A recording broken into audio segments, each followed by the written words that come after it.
یہ تو بالکل ناممکن سی بات ہے، کیونکہ ویر عبدالحمید ہندوستان کا وہ جاباز اور بہادر سپاہی تھا کہ جس کی بہادری کے السلام علیکم ٹو ایوری ون، کیسے ہیں آپ سب؟ میرا نام ہے زیا مانی۔ السلام علیکم دوستو، کیسے ہیں ہم سب لوگ؟ خیریت سے ہیں؟ Welcome to our channel. So viewers, آج کی ویڈیو بہت زبردست ہونے والی ہے۔ میرے ایک ویور سے مجھے کہا تھا یہ چھیڑنے کے لیے کیا ہے نا آپ نے؟ بالکل، کیونکہ اس میں ایک ویورس تھے نا، وہ کہہ رہے تھے یار کیا کہہ رہے ہیں۔ تو بھائی آج کی ویڈیو بہت زبردست ہو گئی ہے، ریئل ہسٹری آف ویر عبدالحامد صاحب۔ بھائی عبدالحامد کون ہے؟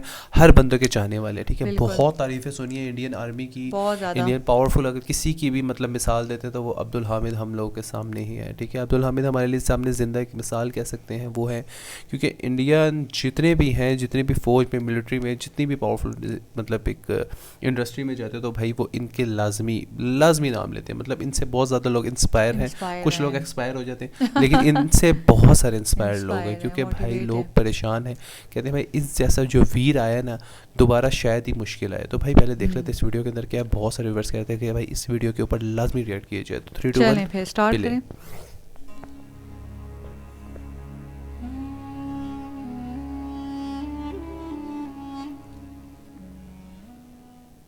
دوستو، ہمارے دیش انڈیا نے 1947 میں آزاد ہو جانے کے بعد بھی کئی بار الگ الگ دیشوں سے جنگوں کا سامنا کیا ہے۔ یہ جنگ کبھی پڑوسی دیش پاکستان سے تھی تو کبھی دوسرے سائیڈ میں بسنے والے چائنا سے تھی۔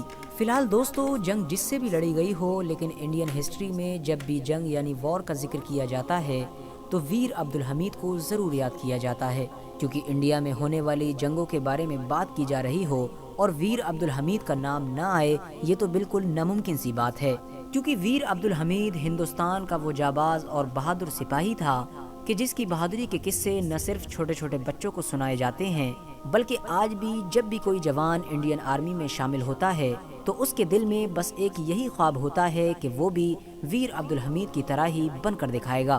دوستو، آخر کون تھا عبدالحمید، اور عبدالحمید نے ایسا کون سا کام کر دیا تھا کہ جس کی وجہ سے نہ صرف آج وہ پورے ہندوستان میں مشہور ہیں، بلکہ ہندوستان میں رہنے والے ہر انسان کے لیے وہ ایک ہیرو بھی ہیں۔ تو دوستو، عبدالحمید سے جڑی اس طرح کی تمام چیزیں آج کی اس ویڈیو میں ہم آپ کو بتانے والے ہیں۔ عبدالحمید انڈین آرمی کے ایک سپاہی تھے جو 1 جولائی 1933 کو غازی پور ڈسٹرکٹ میں پیدا ہوئے تھے۔ ان کے والد یعنی فادر کا نام محمد عثمان تھا، جو پیشے سے ایک ٹیلر تھے، یعنی کپڑے سلا کرتے تھے۔ ان کے گھر پر ان کے 4 اور بھائی اور 2 بہنیں بھی تھیں۔ بتایا جاتا ہے کہ جب عبدالحمید تھوڑے سے ہی سمجھدار ہو پائے تھے، تبھی سے ہی انہیں ان کے فادر یعنی محمد عثمان کی ٹیلری کی دکان پر ہی لگا دیا گیا تھا اور وہ اپنے والد کی کپڑے سلنے میں مدد کیا کرتے تھے۔ لیکن پریشانی یہ تھی کہ عبدالحمید کا کپڑے سلنے والے کام میں ذرہ برابر بھی دل نہیں لگا کرتا تھا۔ وہ بچپن سے ہی کشتی، لاٹھی اور گلیل چلانے جیسے کاموں کو بہت پسند کیا کرتے تھے۔ ان کے گھر والوں نے 18-19 سال کی عمر میں ہی ان کی شادی کر دی تھی۔ عبدالحمید کی عمر بڑھتے بڑھتے جب تک 21 سال ہوئی تب تک وہ انڈین آرمی میں بھرتی ہو چکے تھے۔ کیونکہ دوستو، جیسا کہ میں نے آپ کو بتایا کہ عبدالحمید بہت بہادر اور ہوشیار اور دوسرے عام لوگوں سے الگ ہٹ کر سوچ رکھنے والے انسان تھے، تو اسی لیے بہت جلد ہی انڈین آرمی میں بھی ان کی پوزیشن بڑھتی چلی گئی۔ 1962 میں انڈیا اور چائنا کے بیچ ہونے والی جنگ عبدالحمید کی پہلی جنگ تھی۔ اس جنگ میں عبدالحمید نے نہ صرف اپنی بہادری کے جوہر دکھائے، بلکہ بڑے بڑے آفیسرز کے سامنے یہ ثابت کیا کہ عبدالحمید کوئی عام انسان نہیں بلکہ دوسروں سے بہت الگ ہے۔ آخرکار دھیرے دھیرے وہ وقت بھی آ چکا تھا کہ جو عبدالحمید کی زندگی کا سب سے بڑا وقت تھا، وہ حادثہ کہ جس نے نہ صرف پورے ہندوستان میں عبدالحمید کو ہمیشہ کے لیے مشہور کر دیا، بلکہ ہر ایک ہندوستانی کی نظر میں ان کو ایک ہیرو بھی بنا دیا۔ دوستو، 1962 میں چائنا سے جنگ کرنے کے بعد ہندوستان کی مالی حالت بہت کمزور ہو چکی تھی، غریبی پورے ہندوستان کو اپنی چپیٹ میں لے چکی تھی۔ ہمارا دیش اس مشکل وقت کو جھیل ہی رہا تھا کہ 1964 میں دیش کے پردھان منتری یعنی جواہر لال نہرو کی بھی موت ہو گئی، جس کی وجہ سے اب دیش کی سیاسی یعنی پولیٹیکل حالت بھی بیکار ہوتی چلی گئی۔ ایسے وقت میں کہ جب ہر طرف سے انڈیا مصیبتیں ہی جھیل رہا تھا، پاکستان نے کشمیر پر حملہ کرنے کا فیصلہ کر لیا۔ بتایا جاتا ہے کہ جس وقت جنگ کا اعلان کیا گیا اس وقت بہت سارے فوجیوں کے ساتھ ساتھ عبدالحمید بھی اپنے گھر چھٹیوں پر آئے ہوئے تھے۔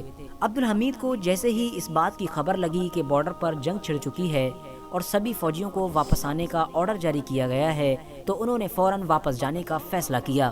بتایا جاتا ہے کہ ان کے گھر والوں نے انہیں روکنے کی بہت کوشش کی تھی، اور اس کی وجہ یہ تھی کہ کیونکہ جب یہ واپس آنے کا فیصلہ کر رہے تھے تو ان کی سائیکل کی چین ٹوٹ گئی تھی. اس کے بعد جب انہوں نے ٹرین سے جانے کا فیصلہ کیا تو ان کی وہ ٹرین بھی چھوٹ گئی تھی. اب ان کے گھر والوں کو یہ محسوس ہونے لگا تھا کہ سائیکل کی چین ٹوٹنا اور ٹرین چھوٹ جانا یہ سب اپشگن ہے, ہو نہ ہو کچھ برا ہونے والا ہے. لیکن عبدالحمید اپنے گھر والوں کی کوئی بھی بات ماننے کے لیے راضی نہیں تھے. آخرکار وہ کچھ دن کا سفر طے کرنے کے بعد اپنی ڈیوٹی پر پہنچ گئے. عبدالحمید کی ڈیوٹی پنجاب کے اس بارڈر پر لگائی گئی تھی کہ جو پاکستان دیش کے بارڈر سے ٹچ ہوتا ہے.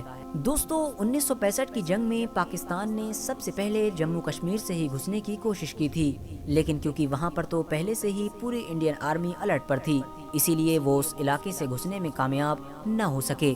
پھر پاکستان آرمی کی کچھ ٹکڑی نے پنجاب کے اس بارڈر سے گھسنے کا پلان بنایا کہ جس بارڈر پر عبدالحمید کی تعیناتی تھی.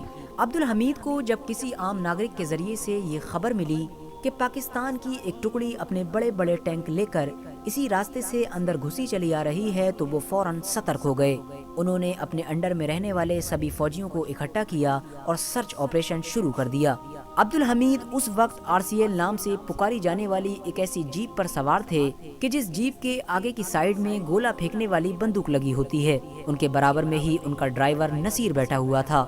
ان لوگوں نے اپنی جیپ کو کھیتوں میں ایک ایسی جگہ پر کھڑا کر رکھا تھا کہ جو دور سے کسی کو بھی دکھائی نہیں دے رہی تھی. آخرکار بہت لمبے وقت تک انتظار کرنے کے بعد عبدالحمید کو ملی وہ خبر صحیح ثابت ہوئی اور عبدالحمید کو بہت دور سے ہی ایک ٹینک نظر آنے لگا. عبدالحمید کو جیسے ہی ٹینک نظر آیا انہوں نے سبھی سپاہیوں کو یہ الرٹ کر دیا کہ مجھے ایک پاکستانی ٹینک نظر آ چکا ہے. کچھ دیر کے بعد ہی ایک ایک کر کے ایک کے پیچھے ایک بہت سارے ٹینک نظر آنے لگے تھے. عبدالحمید نے فوراً اپنی جیپ میں لگی بندوق سے نشانہ سادھا اور ان ٹینکوں پر اٹیک کیا. عبدالحمید کا پہلا نشانہ سیدھا سب سے آگے چل رہے ٹینک پر جا کر لگا, جس کی وجہ سے اس ٹینک کے چتھڑے اڑ گئے. پیچھے چل رہے دوسرے پاکستانی ٹینک کچھ سمجھ پاتے اس سے پہلے ہی عبدالحمید نے اپنا دوسرا اٹیک بھی کر دیا تھا. عبدالحمید کا یہ دوسرا نشانہ بھی سیدھا پاکستان آرمی کے دوسرے ٹینک پر جا کر لگا, جس کی وجہ سے پاکستان آرمی کا دوسرا ٹینک بھی تباہ ہو گیا تھا. یہ تباہی دیکھ کر بچے ہوئے پیچھے کے ٹینکس میں بیٹھے ہوئے سبھی فوجی اپنے اپنے ٹینک چھوڑ کر بھاگ گئے تھے. دوستو یہ کہانی تھی 8 ستمبر 1965 کی. اس کے بعد باری آتی ہے اگلے دن یعنی 9 ستمبر کی. 9 ستمبر کو پاکستان آرمی نے پوری تیاری کے ساتھ بڑا زبردست اٹیک کیا. یہ اٹیک اتنا زبردست تھا کہ جس کی امید بھی نہیں کی گئی تھی. اس اٹیک میں انڈین آرمی کو حد سے زیادہ نقصان اٹھانا پڑا تھا, لیکن اس کے باوجود بھی عبدالحمید پیچھے نہیں ہٹے اور عبدالحمید نے 9 ستمبر کا دن بھی ختم ہوتے ہوتے پاکستان آرمی کے 2 ٹینک اور اڑا دیے تھے. یعنی کل ملا کر 2 دن میں وہ اکیلے ہی 4 ٹینکوں کو اڑا چکے تھے. دوستو عبدالحمید کی اس بہادری کے قصے دھیرے دھیرے پورے دیش میں مشہور ہو چکے تھے. جہاں ایک طرف پورے انڈیا میں ان کے لیے بڑے بڑے ایوارڈز کا اعلان کیا جا رہا تھا تو وہیں دوسری طرف پاکستان آرمی نے بھی ان کو اپنی موسٹ وانٹیڈ لسٹ میں ڈال دیا تھا. یعنی پاکستان آرمی کے اب سب سے بڑے دشمن اور ان کا سب سے بڑا ٹارگیٹ ویر عبدالحمید ہی تھے. دوستو اب باری آتی ہے تیسرے دن یعنی 10 سپتمبر 1965 کی. کیونکہ پاکستان کو پچھلے 2 دنوں میں ویر عبدالحمید کی وجہ سے حد سے زیادہ نقصان اٹھانا پڑا تھا, اسی لیے وہ ویر عبدالحمید سے مقابلہ کرنے کے لیے حد سے زیادہ تیاری کے ساتھ آئے تھے.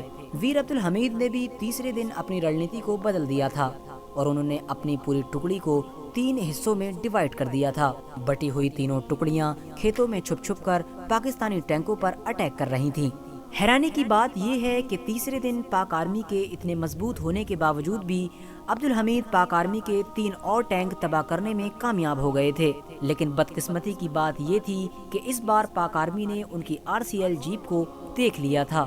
پاک آرمی نے جیسے ہی ان کی جیپ کو دیکھا فوراً ان کے اوپر ایک گولے سے اٹیک کیا. وہ گولہ سیدھا عبدالحمید کی جیپ پر جا کر لگا, جس کی وجہ سے پوری جیپ کے چتھڑے اڑ گئے اور ویر عبدالحمید بھی اس دنیا کو ہمیشہ ہمیشہ کے لیے الوداع کہہ گئے.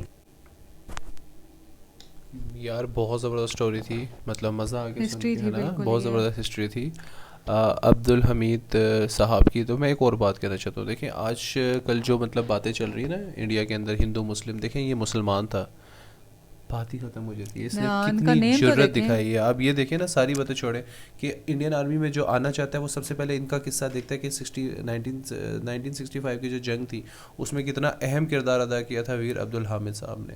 تو مطلب وہی بات ہے جیسے دیکھیں نا کہ مطلب لوگ کہتے ہیں نا انڈیا صرف ہندوؤں کا ہے، ہندو کا ہے صرف، تو وہی دیکھیں اس مسلمان نے ہندوؤں کو مطلب کتنی سپورٹ دی ہے، کیونکہ اس ٹائم دیکھا جائے تو آرمی چیف آپ کا ہندو تھا، پوری فوج آپ کی ہندو تھی سوائے اس لڑکے کی، اور اس لڑکے نے مطلب 7 ٹینکوں کو گرایا ہے، تو یہ بہت بڑی بات اپنی وفاداری نبھائی ہے اور اپنی جان پر کھیل کے، جبکہ کہہ رہے تھے ان کے جو گھر والے ہیں وہ ان کو چھوڑ ہی نہیں رہے تھے، کیونکہ وہ کہتے ہیں نا کہ ہمارے مطلب اردو اسپیکنگ میں نا کہتے ہیں اب شگون ہو جاتا ہے، مطلب وہ سائیکل کی چین ٹوٹ گئی پھر وہ ٹرین نکل گئی، تو مطلب وہی بات ہے، مطلب وہ اچھا وہ رکاوٹوں کا ایک اشارہ تھا، رکاوٹوں کی چیز تھی، اور وہ مطلب اچھا نہیں تھا ان کے لیے. تو واقعی یار میں بھی یہ دیکھ رہا تھا کہ واقعی جو مطلب آرمی میں آتے ہیں انڈیا کے، تو وہ ان سے سبق سیکھتے ہیں. لیکن کہتے ہیں نا کہ اس سائڈ پہ بھی دیکھیں آرمی جو بھی ہو، آرمی بہت اسٹرانگ ہوتی ہے. مطلب پاکستان کی آرمی نے بھی دیکھ لیا تھا کہ بھائی اب یہ بندہ جو ہے نا یہ ہمیں مارا، تو اب اس کی خیر نہیں ہے، تو انہوں نے ڈیفینیٹلی اس کو اٹیک کیا، اور وہ تو بس یہی ہے. اور دیکھیں آرمی میں انٹر ہونے کا مطلب یہی ہے کہ سر پر کفن باندھ لینا، مطلب چاہے وہ مسلم ہے چاہے وہ ہندو ہے، اپنی زندگی کو نہیں سمجھتے ہیں کہ ہماری زندگی اتنی اہم ہے. اور ہمارے جتنے بھی آرمی کے بندے ہیں مطلب دیکھو وہ بیچارے سرحدوں پہ ہوتے ہیں ہمارے لیے، بالکل بالکل ہمارے لیے کتنی وہ بیچارے قربانیاں دیتے ہیں، گرمیوں میں، بالکل ایسا ہی ہے، بالکل ایسا ہی اپنے بیوی بچوں کو چھوڑ کے اپنی فیملی کو، ہر شخص کو پراؤڈ ہونا چاہیے اپنی آرمی کے لیے، بالکل ہر شخص کو ہونا تو چاہیے. بہت مزے کی ویڈیو تھی ویورس، ملیں گے انشاءاللہ نیکسٹ ویڈیو. اپنا بہت خیال رکھیے گا، ہم دونوں کو دیجیے اجازت.